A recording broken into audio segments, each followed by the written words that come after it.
Quelles sont les dépenses que tu dois encourir lorsque tu décides d'acheter un bien immobilier? Tu te poses sans doute la question parce que tu t'apprêtes à faire ta première acquisition, ou tu viens d'arriver au Canada et où tu n'as aucune idée de quels seront les coûts associés à cette acquisition.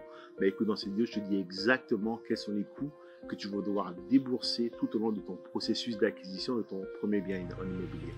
Salut, je m'appelle Uriel Bigot, je suis un investisseur en immobilier. On est ici aujourd'hui chez moi, dans ma résidence à Los Angeles. Non, on est dans ma résidence ici à Montréal et c'est la première résidence que j'ai achetée. Et je vais un peu te raconter un peu le déroulement de cette acquisition et j'en profiterai aussi justement pour te partager toutes les dépenses que j'ai eu à encourir, ce qui va toi derrière te permettre de pouvoir budgéter des dépenses que tu auras à faire dans les semaines ou les mois à venir pour ta première acquisition en immobilier. C'est parti.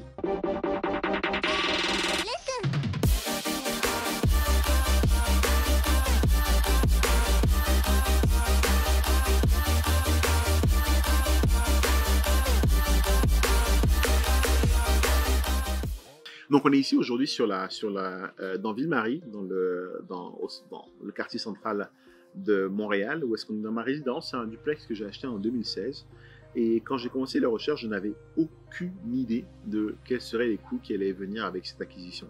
J'avais une vague idée du fait qu'il me fallait une mise de fonds, je savais qu'il fallait aller voir une banque pour avoir une préapprobation, je savais aussi qu'il fallait dire que j'ai un bureau de crédit, mais c'était des concepts qui étaient assez vagues.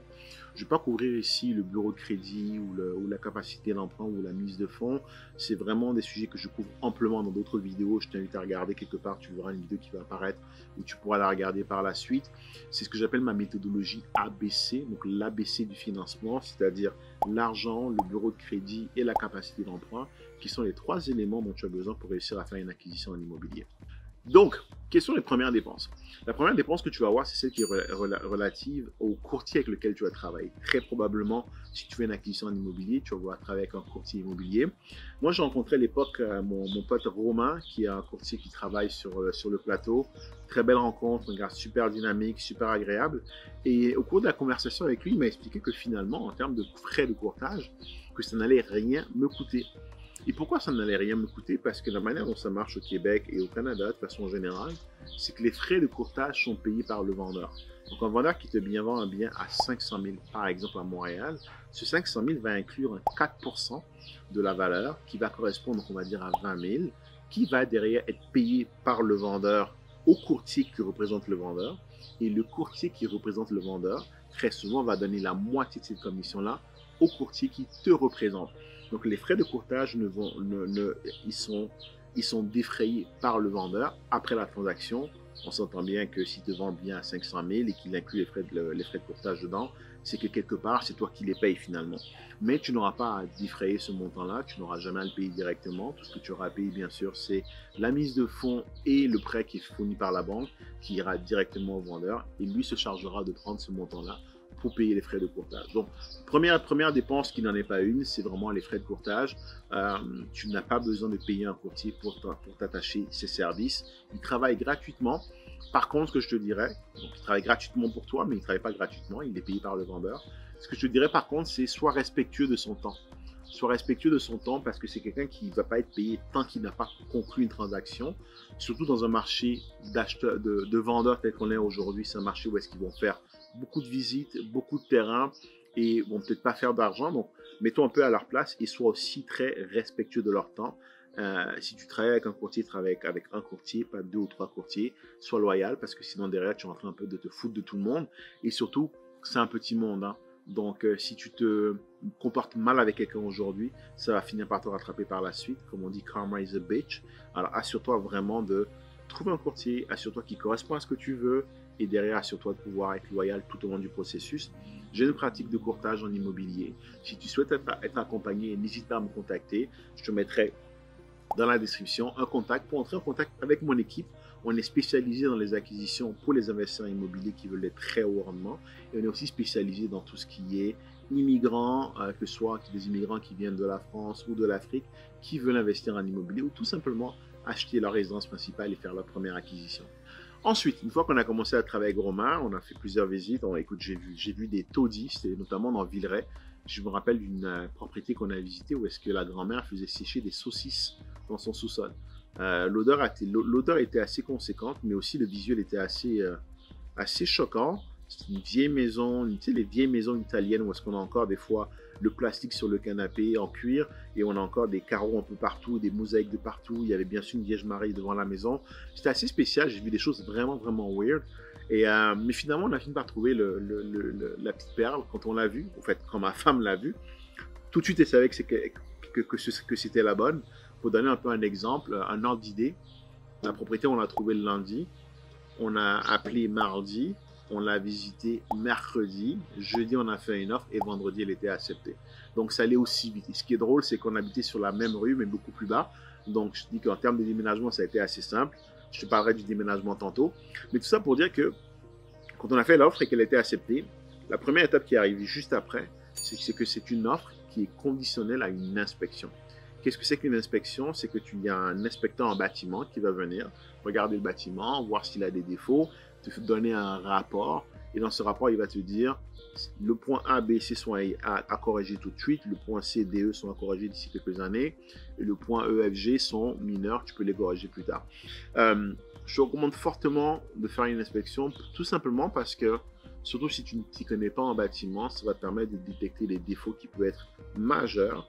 Pas qui doivent te refroidir, mais plutôt qui doivent t'encourager à renégocier le prix. Donc, c'est vraiment avoir le mindset de quelqu'un qui voit le verre à moitié plein et non à moitié vide.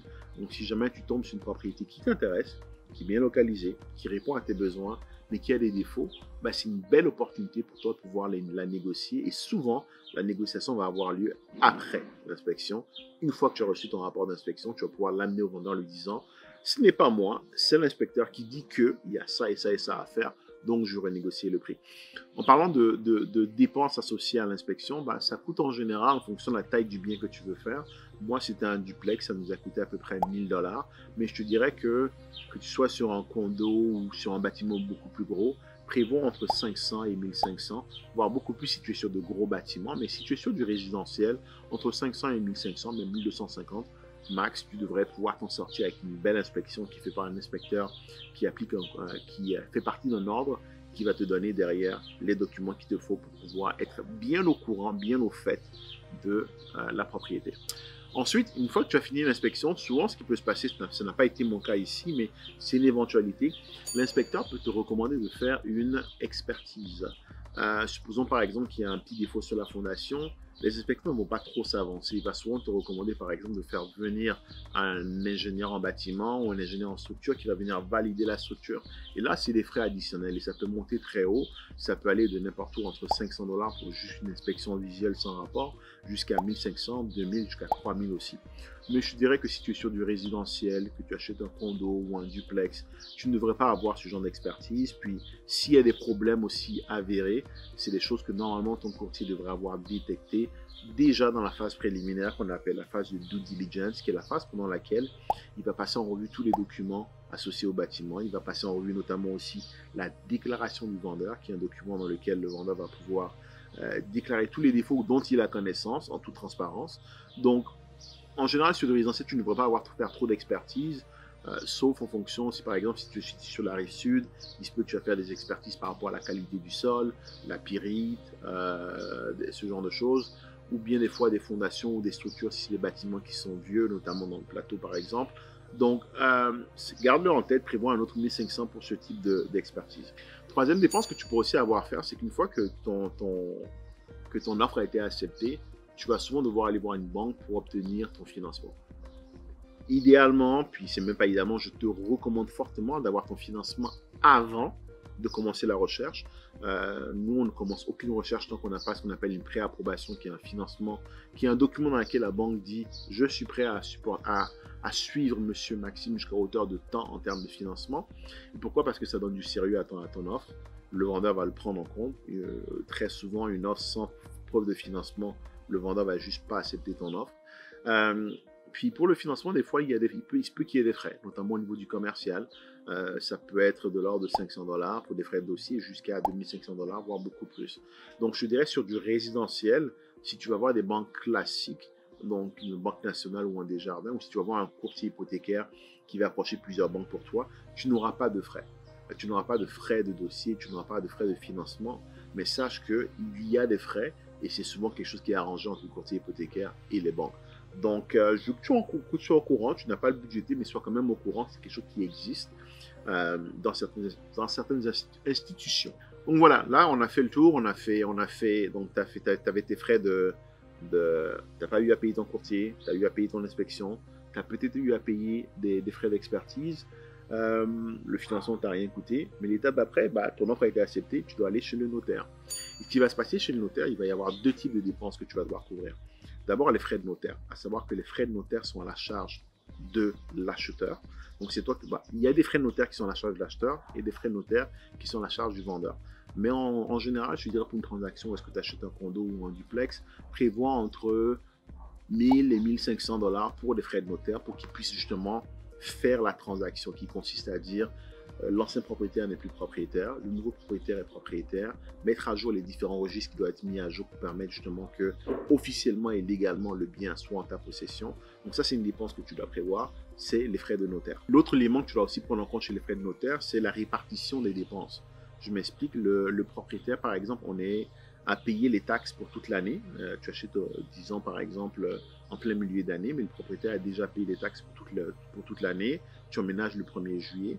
Tu vas devoir lui rembourser le prorata de la durée pendant laquelle tu es dans le bâtiment et que tu jouis du bâtiment alors qu'il a payé pour cette durée au niveau des différents frais. Donc on va parler par exemple de la taxe scolaire, la taxe municipale. Il y aura un prorata, c'est fait en général par le notaire qui va te donner un état des comptes en disant voici ce que vous devez, voici ce qu'il vous doit et il va faire l'ajustement. Ce que tu peux aussi faire, tu peux demander à ton courtier de te calculer l'ajustement en avance ou demander au notaire de te le faire parvenir pour que tu puisses te préparer financièrement. Ensuite, la dépense qui va suivre après, c'est une fois qu'on est sorti chez le notaire, bien sûr, on a eu à payer les frais de déménagement. Pour la petite histoire, comme je t'ai dit, c'était sur la même rue. Moi, en termes de frais de déménagement, ce que j'ai fait, j'ai appelé deux potes à moi. Un pote qui était à New York, Steve, un pote qui était à Québec, Romuald. Ils ont débarqué chez moi un vendredi à 10h. Ma femme avait mis toutes nos affaires dans des beaux cartons. Et de 10h jusqu'à 4h du matin, on a déménagé tout mon appartement dans mon nouveau duplex. Écoute, c'était sur la même rue, donc qu'est-ce qu'on a fait? On a tout chargé dans ma voiture. Pour te dire, le frigo, on l'a mis dans la voiture. Je me suis mis derrière, j'ai poussé. C'était sur la même rue, donc c'est un déménagement assez simple. Mais pour être plus sérieux, il faut que tu prévois des frais de déménagement. Et ces frais de déménagement, ce que ça va inclure, ça va dépendre finalement du volume d'affaires que tu as déménagé. Si tu as 500 paires de Jordan, bah, ça va prendre un peu de place. Je te dirais que une chose que tu vas absolument faire, un conseil que je te donne qui vaut beaucoup d'argent, évite de déménager au Québec le 1er juillet. C'est la date à laquelle tout le monde déménage et ça va te coûter une fortune parce que c'est le jour où est-ce que les déménageurs font à peu près entre 50 et 75% de leur chiffre d'affaires. Alors ce jour-là, crois-moi qu'ils vont te charger des tarifs astronomiques. Donc ce que tu vas absolument faire, c'est éviter ces zones rouges-là. Donc on dit en général 2 semaines avant le 1er juillet et 2 semaines après, c'est les jours où est-ce que tu ne veux pas déménager, tu ne veux pas avoir à payer un déménageur. De toute façon, ils sont très peu disponibles. Donc, essaie d'éviter cette zone-là et là, tu auras des tarifs raisonnables, mais ça varie énormément en fonction du volume que tu veux déménager. Reste bien jusqu'à la fin, il y a une dépense que tu n'as pas prévue qui va te coûter très cher, dont je te parlerai tantôt. La dépense suivante que tu dois aussi couvrir, et c'est là actuellement, tu dois la faire avant d'arriver chez le notaire, parce que si tu ne l'as pas, il ne fera pas la transaction, c'est que tu dois donner une preuve d'assurance. Tu dois donner au notaire en arrivant le jour de la signature un document qui prouve comme quoi tu as fait assurer le bien que tu t'apprêtes à acheter. Et le but, c'est de s'assurer qu'il n'y ait aucun jour pendant lequel il n'y ait pas d'assurance sur le bâtiment. On s'entend, le propriétaire va arrêter son assurance au jour du notaire. Si la tienne commence par exemple une semaine après, potentiellement c'est une semaine pendant laquelle s'il y a un désastre dans le bâtiment, il n'y a pas de couverture.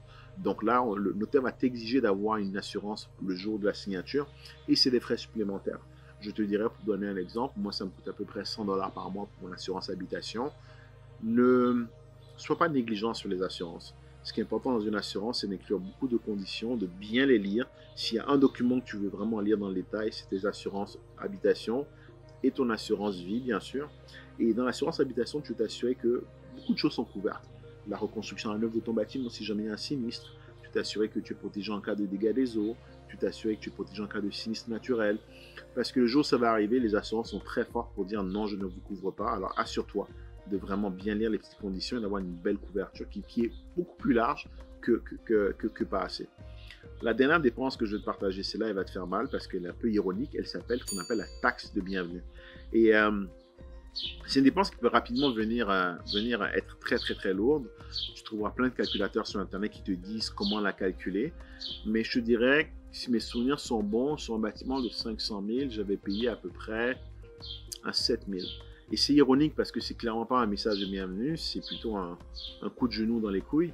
Ça fait très mal. En gros, c'est un peu ironique, mais c'est ce que la ville te charge pour prendre possession d'un bâtiment.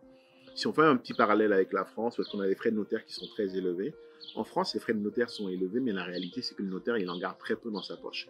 Il garde peut-être un 1500 ou un 2000 euros, tout le reste va à la ville. Bah, c'est la même chose ici, sauf que la différence, c'est que ici, tes frais de notaire, ils sont clairement affichés comme étant de 1500 euros 1500 dollars par exemple, ou même 1250.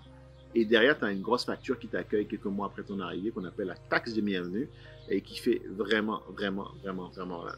Donc là, ça fait un peu le tour des différentes dépenses. On a parlé beaucoup de dépenses, mais il faut aussi qu'on parle de revenus, parce qu'à la fin de la journée, surtout si tu investis dans du locatif, le but c'est de générer des revenus. Et derrière, ça veut dire qu'on va aller chercher une certaine rentabilité. Si tu veux en savoir un peu plus sur la rentabilité, sur comment je calcule mes rentabilités, je t'invite à regarder ma formation dans laquelle je te parle un peu de tous les secrets que tu dois savoir pour investir en immobilier. Tout simplement, je t'invite à ma masterclass qui est totalement gratuite que j'organise ce dimanche, dans laquelle je vais t'expliquer un peu comment est-ce que j'ai utilisé ma première résidence principale pour me générer un gros levier qui va derrière permettre d'aller pouvoir investir énormément en immobilier, multiplier les acquisitions, monter un parc immobilier et atteindre les dépenses financières. Alors je te vois ce dimanche à ma masterclass. Salut!